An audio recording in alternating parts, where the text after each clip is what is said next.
ఖమ్మం జిల్లాలోని మంగళగూడెం గ్రామంలో నిర్వహించిన ప్రజాపాలన కార్యక్రమంలో రాష్ట్ర రెవెన్యూ, గృహ నిర్మాణ, సమాచార, ప్రజా సంబంధాల మంత్రి పొంగులేటి శ్రీనివాసరెడ్డి పాల్గొన్నారు. ఈ కార్యక్రమంలో మంత్రి మాట్లాడుతూ గత ప్రభుత్వం పేదల సమస్యల్ని విస్మరించిందని విమర్శించారు. రోజుకు 16 గంటల పాటు చిత్తశుద్ధితో తాము పనిచేస్తున్నామని అన్నారు. గత ప్రభుత్వ పాలనతో తెలంగాణ రాష్ట్రం ఆర్థికంగా ఎంతో నష్టపోయి 6.71 లక్షల కోట్ల రూపాయలు అప్పు చేసిందని అన్నారు. గత సీఎం ఎన్నో అప్పులు చేసి ప్రజాధనంతో గొప్ప భవనం కట్టుకున్నారని, కాంగ్రెస్ ప్రభుత్వం వచ్చిన వెంటనే 6 గ్యారంటీలను తొలి మంత్రివర్గ సమావేశంలో ఆమోదించామని తెలిపారు. మహిళలకు ఆర్టీసీ బస్సుల్లో ఉచిత ప్రయాణం, ఆరోగ్యశ్రీ పరిధిని 10 లక్షలకు పెంచామని అన్నారు. కాంగ్రెస్ ప్రభుత్వం ఎప్పుడూ కూడా మాటలు మాత్రమే కాదు, చేతల్లో చూపించాలనే నిబద్ధతతో పనిచేస్తుందని పొంగులేటి అన్నారు. ఈ నెల 6వ తేదీ వరకు ఈ ప్రజాపాలన కార్యక్రమం కొనసాగుతుందని అన్నారు. ప్రమాణం చేసిన వెంటనే కాంగ్రెస్ పార్టీ ఇచ్చిన హామీలు అమలు చేసేందుకు పూనుకుందన్నారు. 100 రోజుల్లోనే 6 గ్యారంటీల అమలుకు చిత్తశుద్ధితో పనిచేస్తున్నామని అన్నారు. ఇప్పటికే 2 హామీలను విజయవంతంగా అమలు పరిచినట్టు తెలిపారు. అంతేకాకుండా ప్రజల ఆరోగ్య సంబంధమైన ఆసుపత్రి ఖర్చుల్ని 10 లక్షలకు పెంచామని, ప్రజలు ఎక్కడ ఇబ్బంది పడకూడదని గ్రామాల్లోకి పాలనను తీసుకువచ్చామని అన్నారు. ప్రాజెక్టులని చెప్పి లక్షల కోట్ల రూపాయల అప్పును తెలంగాణ నెత్తిన పెట్టారని విమర్శించారు. పేదవాళ్ల కష్టాలు తీర్చకుండా వ్యక్తిగత అంశాలకే ప్రాధాన్యత ఇచ్చారని అన్నారు. కానీ కాంగ్రెస్ ప్రభుత్వం మాత్రం ప్రజల కోసం పనిచేస్తుందని అన్నారు.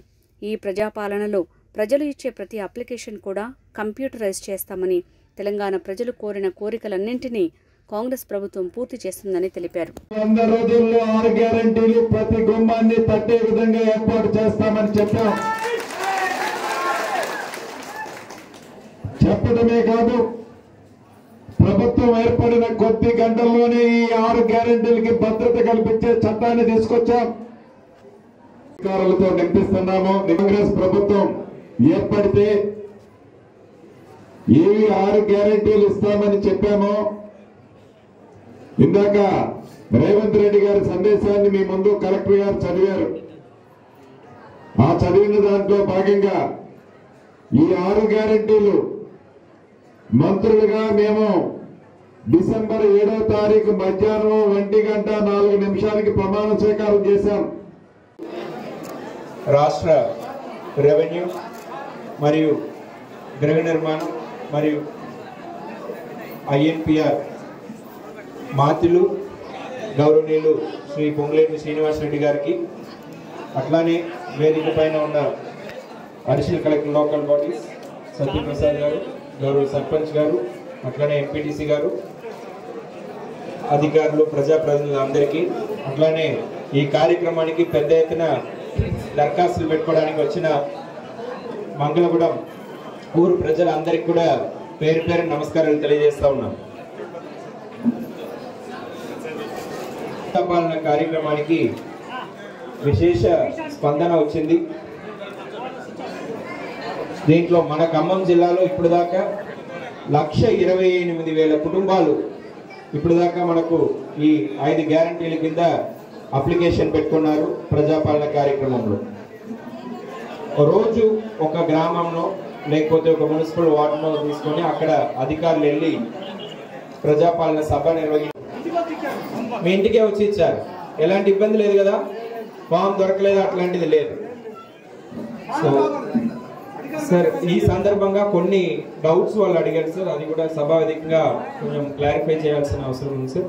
ఒకటి, ఇప్పుడు రేషన్ కార్డు లేని వాళ్ళు ఎట్లా అప్లై చేసుకోవాలని కొంతమంది మీరు అడగడం జరిగింది. ఇప్పుడు గత కొన్ని సంవత్సరాలుగా మీకు రేషన్ కార్డు పెట్టుకోవడానికి కూడా ఆప్షన్ లేదు, కానీ చాలా మందికి పెళ్లిళ్ళు అయినాయి, కొత్త కుటుంబాలు అయినాయి. అలాంటి సందర్భంలో మీరు రేషన్ కార్డు లేకున్నా కూడా ఈ 6 గ్యారంటీలు ఈ ఫామ్ ఏదైతే ఉన్నాయో ఈ ఫామ్లో రేషన్ కార్డు కాలంలో లేదని రాసి మీరు సబ్మిట్ చేయొచ్చు. తర్వాత సెపరేట్గా ఒక వైట్ పేపర్లో మీరు రేషన్ కార్డు కోసం దరఖాస్తు కూడా పెట్టుకోవచ్చు. ఈ ఫామ్లో 5 గ్యారంటీస్ కోసం.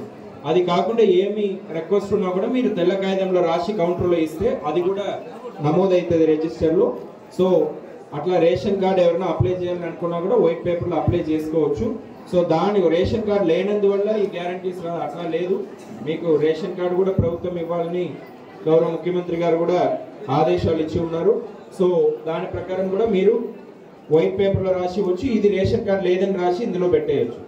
అట్లానే మీరు పెన్షన్ ఆల్రెడీ వస్తున్న వాళ్ళు మళ్ళీ నింపనక్కర్లేదు. అది మీ అందరికి క్లారిటీ ఉంది. పెన్షన్ వస్తున్న వాళ్ళు ఎవరు మళ్ళీ అడగట్లేదు. ఇక్కడ పెన్షన్, కొత్త పెన్షన్ అంటే ఏదైనా దురదృష్టవశాత్తు ఎవరైనా మీ ఇంట్లో జరిగిపోయారు, అట్లా వితంతులు అయ్యారు, అట్లాంటి వాళ్ళు ఇప్పుడు గత 2-3 సంవత్సరాలు ఉన్న వాళ్ళు ఉంటే వాళ్ళు అప్లై చేసుకోవడానికి, అట్లానే ఈ కొత్త పెన్షన్ వాళ్ళందరికీ కూడా మీరు అప్లై చేసుకోవడానికి అవకాశం ఉంటుంది. ఆల్రెడీ పెన్షన్ వస్తున్న వాళ్ళు మీకు పాత 2000 కానీ 3000 కానీ వస్తున్న వాళ్ళకి ఆటోమేటిక్ గా మీకు అమౌంట్ అనేది పెరుగుతుంది ప్రభుత్వం. అట్లానే కౌలుకు తీసుకున్న వాళ్ళు కూడా అట్లానే సర్వే నంబరు మీకు తెలిసే ఉంటుంది, అట్లానే విస్తరణం రాస్తే సరిపోతుంది. రైతు కూలీలు అనే వరకు మీరు ఉపాధి హామీ కార్డుది డీటెయిల్స్ ఇవ్వాల్సి ఉంటుంది. సో గారి సందేశం అనేది చదివి వినిపించాలి. సో అది కూడా మీకు ఇప్పుడు చదివి వినిపించడం జరుగుతుంది. ప్రజాపాలన, ముఖ్యమంత్రి సందేశం. అందరికీ నమస్కారం. ప్రజాపాలనను కోరుకుని ప్రజాప్రభుత్వాన్ని ఎన్నుకున్నందుకు మీ అందరికీ మరోసారి హృదయపూర్వక ధన్యవాదాలు. మాట ఇచ్చినట్టుగానే ప్రమాణ స్వీకారం రోజునే అభయస్థం 6 గ్యారంటీలు ఫైలుపై తొలి సంతకాన్ని చేసింది మన ప్రభుత్వం.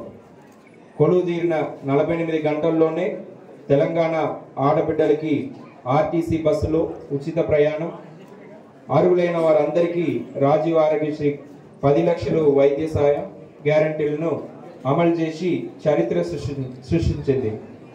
అదే సంకల్పంతో మిగిలిన గ్యారంటీలను కూడా నెరవేర్చేందుకు ప్రజాపాలన కార్యక్రమానికి మన ప్రభుత్వం శ్రీకారం చుట్టిందని తెలియజేసేందుకు గర్విస్తున్నాం.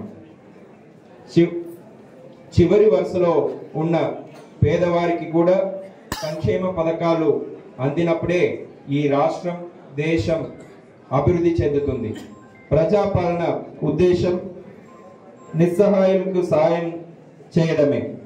స్వయంగా ప్రభుత్వమే ఇవాళ మీ ఊరికి, మీ ఇంటికి వచ్చింది. మహాలక్ష్మి, రైతు భరోసా, గృహజ్యోతి, ఇందిరమ్మ ఇల్లు, చేయూత పథకాల కోసం అర్హులైన ప్రతి ఒక్కరి నుంచి దరఖాస్తులు స్వీకరిస్తుంది. ఈ మహత్తర అవకాశాన్ని మీ అందరూ సద్వినియోగం చేసుకుంటారని, ప్రజాప్రభుత్వం తలబెట్టిన సంక్షేమ యజ్ఞంలో భాగస్వామ్యం అవుతారని కోరుకుంటున్నాం. కృతజ్ఞతలతో మీ రేవంత్ రెడ్డి, ముఖ్యమంత్రి, తెలంగాణ.